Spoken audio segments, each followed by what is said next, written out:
Pada abad ke-16 Masehi, wilayah yang kini dikenal sebagai Kesultanan Mataram merupakan bagian dari Kesultanan Pajang. Di bawah penguasaan Ki Ageng Pamanahan, wilayah ini berstatus sebagai kadipaten. Namun, perubahan besar terjadi ketika Panembahan Senopati berkuasa di Kadipaten Mataram. Ia memutuskan untuk memisahkan wilayah Mataram dari Kesultanan Pajang dan mendirikan Kesultanan Mataram pada tahun 1586. Pada tahun yang sama, wilayah Pajang secara resmi menjadi bagian dari Kedaulatan Kesultanan Mataram setelah Pangeran Benowo menyerahkan tahtanya kepada Panembahan Senopati. Perkembangan Kesultanan Mataram begitu pesat dan kuat sehingga banyak sejarawan sepakat bahwa proses pembentukannya telah melalui beberapa generasi perintis Mataram. Menurut catatan sejarah Jawa, para Raja Mataram adalah keturunan Ki Ageng Selo, di mana Selo adalah sebuah desa dekat Demak, Jawa. Pada tahun 1570-an, seorang keturunan Ki Ageng Selo yang bernama Kiai Gede Pamanahan diberikan kekuasaan atas tanah Mataram oleh Sultan Adiwijaya dari Pajang. Ini merupakan imbalan atas jasanya dalam mengalahkan Aryo Penangsang, musuh Adiwijaya. Pajang pada waktu itu berlokasi di wilayah kota Surakarta yang kita kenal sekarang, dan awalnya Mataram adalah vasal dari Pajang.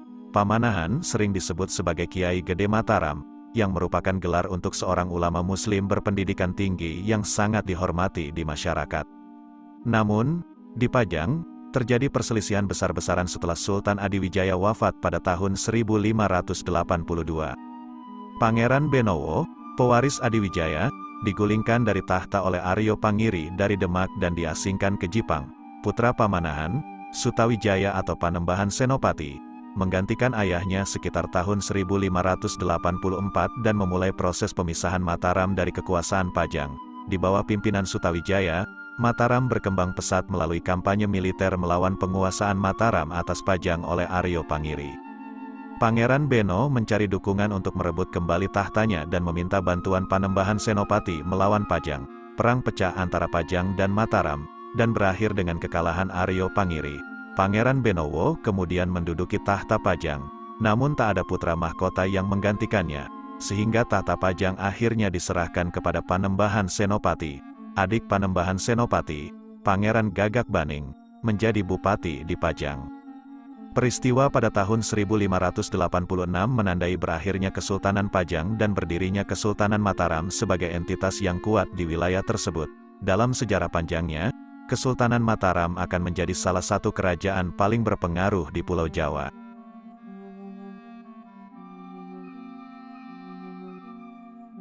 Perjanjian Giyanti dimulai dengan perselisihan dalam keluarga kerajaan Jawa yang dimanipulasi oleh kepentingan politik VOC. Konflik ini melibatkan tiga tokoh utama, Susuhunan Pakubuwana II, Pangeran Mangkubumi, dan Raden Mas Said, yang juga dikenal sebagai Pangeran Sambernyawa. Ketiganya terlibat dalam perseteruan yang akhirnya menggoyahkan fondasi Kesultanan Mataram Islam.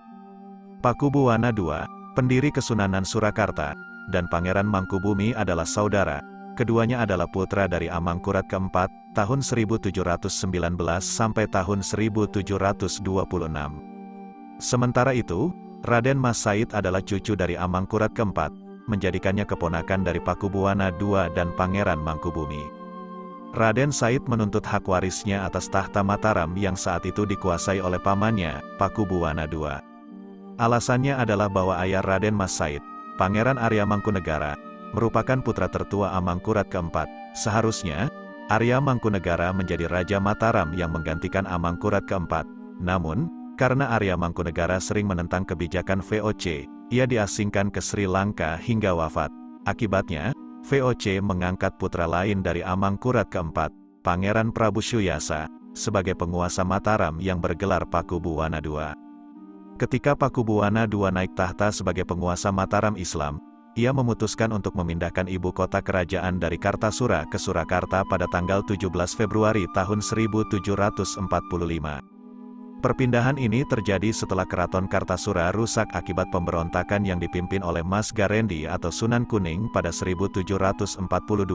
Peristiwa ini semakin memperkuat tekad Raden Mas Said untuk merebut tahta Mataram Islam dari pamannya, Pakubuwana II. Raden Mas Said kemudian bersekutu dengan Pangeran Mangkubumi dengan tujuan yang sama, yaitu merebut tahta Mataram Islam dari Pakubuwana II, yang dibantu oleh VOC. Pada tanggal 20 Desember tahun 1749, Pakubuwono II meninggal dunia. Keadaan kekosongan pemerintahan ini dimanfaatkan oleh Pangeran Mangkubumi untuk memproklamirkan dirinya sebagai Raja baru Mataram Islam, VOC. Bagaimanapun, tidak mengakui Pangeran Mangkubumi sebagai penguasa Mataram Islam karena sebelum kematiannya, Pakubuwana II telah memberikan wewenang pengangkatan Raja baru kepada VOC.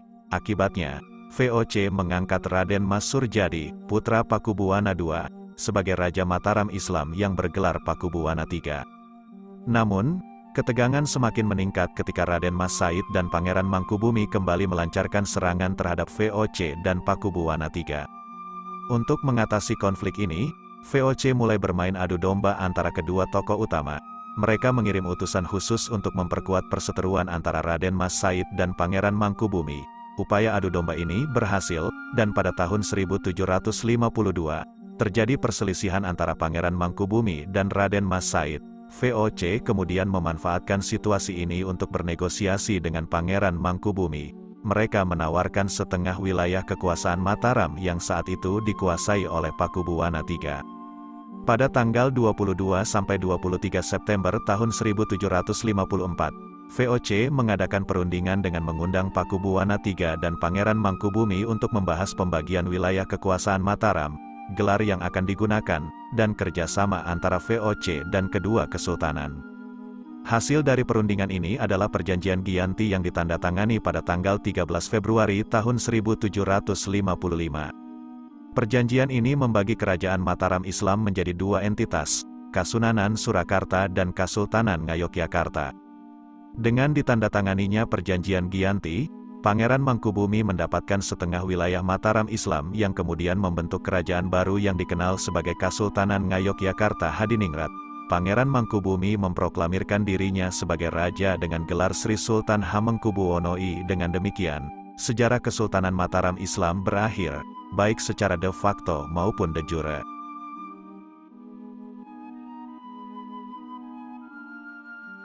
Cerita tentang Perjanjian Salatiga bermula setelah berakhirnya Perang Tahta Jawa ketiga, yang melihat Pangeran Sambernyawa terus melancarkan perlawanan. Perlawanannya dipicu oleh pengangkatan Pangeran Mangkubumi sebagai Sultan dengan gelar Hamengkubuwono I, melalui perundingan dengan VOC, dan pembagian kekuasaan Mataram setelah penandatanganan Perjanjian Giyanti.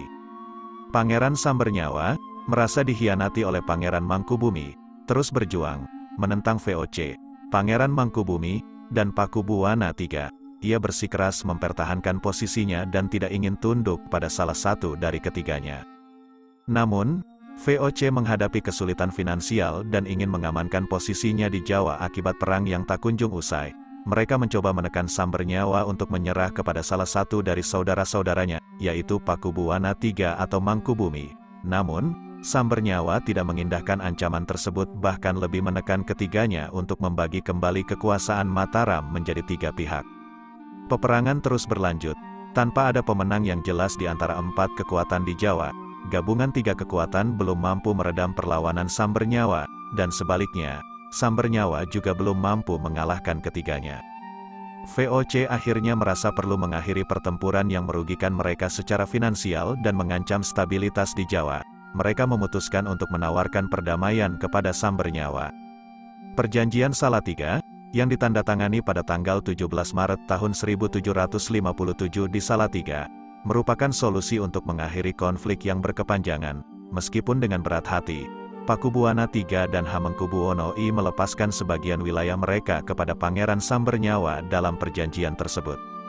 Perjanjian ini dimediasi oleh VOC dan ditandatangani oleh Pangeran Sambernyawa, Pakubuwana III, dan Hamengkubuwono I yang diwakili oleh Pati Danureja. Sambernyawa diberi setengah wilayah Surakarta, termasuk wilayah yang sekarang menjadi Kabupaten Wonogiri dan Kabupaten Karanganyar. Ia juga memimpin Kadipaten Mangkunegaran dengan gelar Mangkunegarai. Namun, Sambernyawa tidak diperbolehkan menyandang gelar Susuhunan atau Sultan, hanya gelar Adipati yang diberikan kepadanya. Perjanjian Salatiga akhirnya memberikan pengakuan resmi kepada Mangkunegarai sebagai penguasa.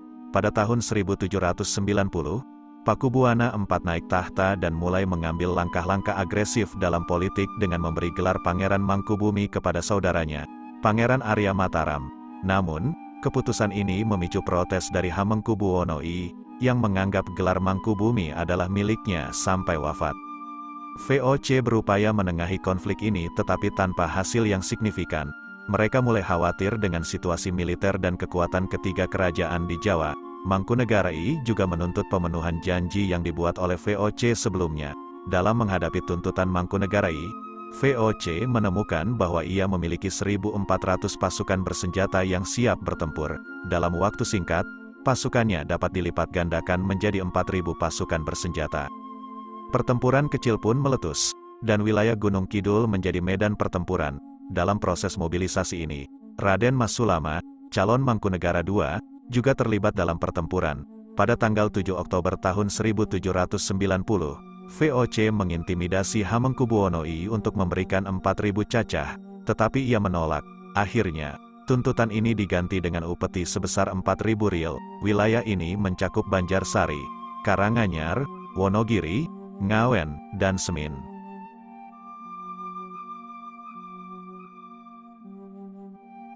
Kisah perjuangan Sultan Hamengkubuwono II, HB2, dari Kesultanan Ngayogyakarta Hadiningrat melawan Gubernur Jenderal Belanda Herman Willem Daendels adalah episode penting dalam sejarah Jawa.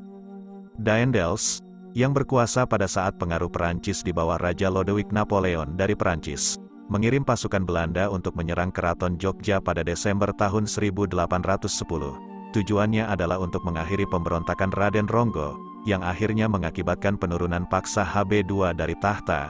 Kekuasaan kemudian diserahkan kepada GRM Surojo, yang diangkat sebagai wali raja dengan gelar Sultan Hamengkubuwono III. Pada tahun 1811, Inggris merebut kekuasaan kolonial di Pulau Jawa melalui kapitulasi Tuntang pada tanggal 11 Agustus tahun 1811, dan mengutus Sir Thomas Stamford Raffles sebagai Letnan Gubernur Jenderal untuk memimpin koloni ini. Raffles berusaha mendapatkan dukungan dari para penguasa lokal, termasuk Sultan HB2.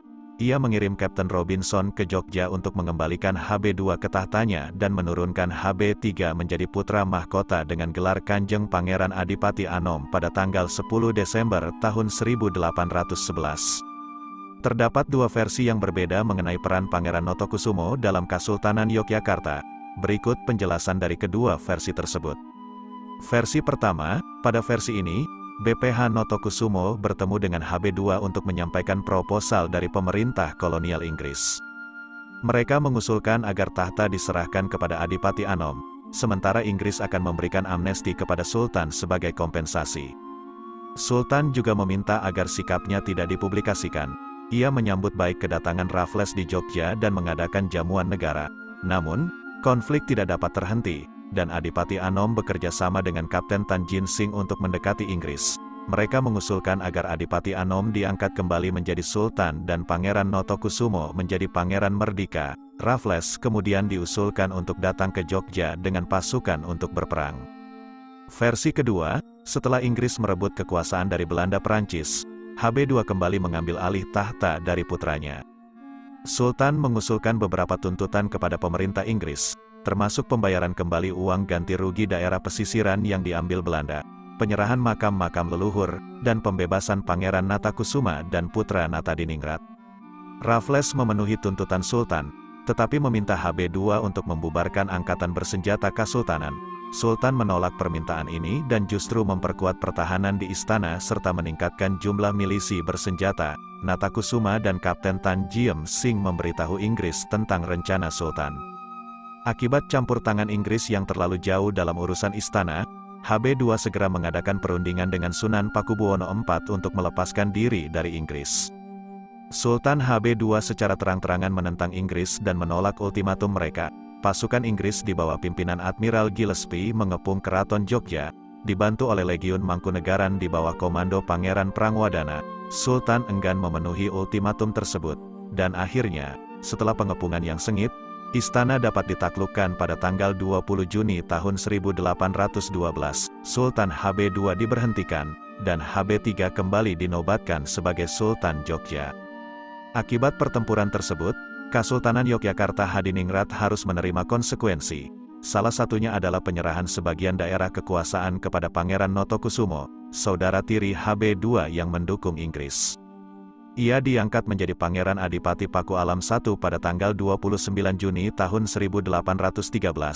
Paku Alam I diberikan tanah, hak memungut pajak, dan tahta turun-temurun. Ia memerintah selama 16 tahun sebelum digantikan oleh putranya, Paku Alam II, setelah menandatangani politik kontrak dengan pemerintah kolonial Hindia Belanda.